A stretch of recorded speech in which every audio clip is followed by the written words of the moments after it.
If you have ever tried making ink out of tea, probably end up with a wash that was way too weak to actually paint with. It's frustrating when you can't get that deep, rich contrast. Welcome to my channel, I'm Yat. Today, I'm going to show you my method for brewing a super strong tea ink that actually holds up some paper. I'll also sharing a few secret ingredients that you can add to change how the ink behaves. And stick around, because after the tutorial, I'm going to show you a full painting process using this exact ink so you can see its true potential. Okay, let's get started. So here we have got a Puerh tea that has been stored a bit humid and become moldy. It tastes terrible, so let's upcycle it. Okay, let's see how much we have here.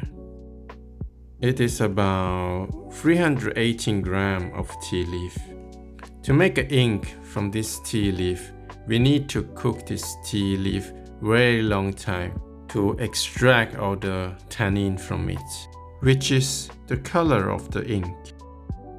Here I'm breaking up the Puerh tea cake in pieces, and that will make the extraction faster. On top of crushing it, I also soak the tea leaf overnight, and that will soften the fiber and further reduce the cooking time. Now it's time for the magic. The goal here is try to extract the color from the tea leaf, and it's done by cooking it in very low heat. 4 hours later, we start to have something that is much stronger and closer to what I want. Okay, let's try it out on a piece of paper. Okay, not bad. But I want something stronger than that. Luckily, I have a trick up my sleeve. We simply simmer it longer to reduce the water content and concentrate the tea's color. But before that, let's separate the tea from the tea leaves first. Here I'm using a piece of cotton fabric to filter out the tea. But you can use whatever you have on hand. An old t-shirt, for example. Here we go. Here we have the tea that we're going to make it more concentrate by cooking it. Ideally cooking it very slowly.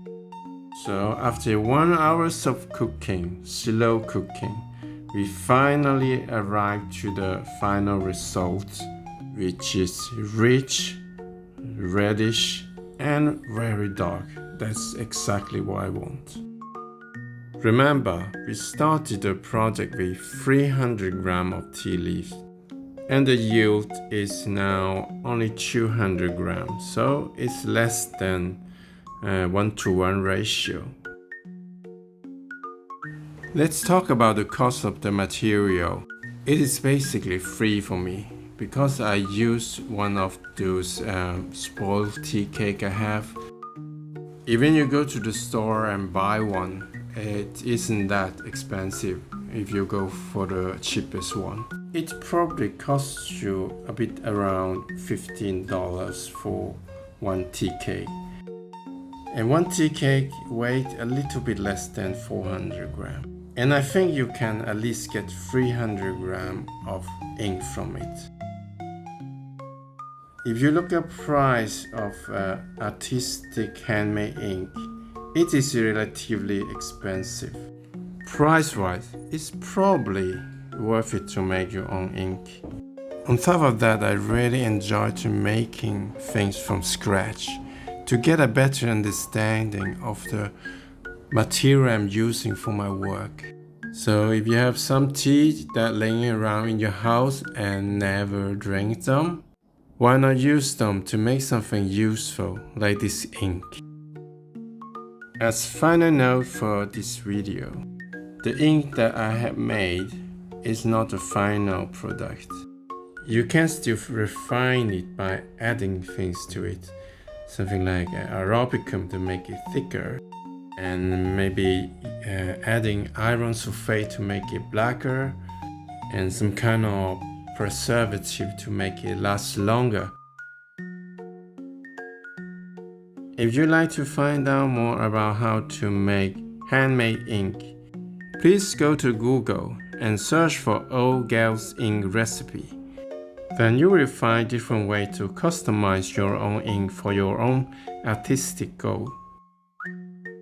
With that, I'm leaving you to watch the rest of the video with no comments. If you like this video, please like and subscribe.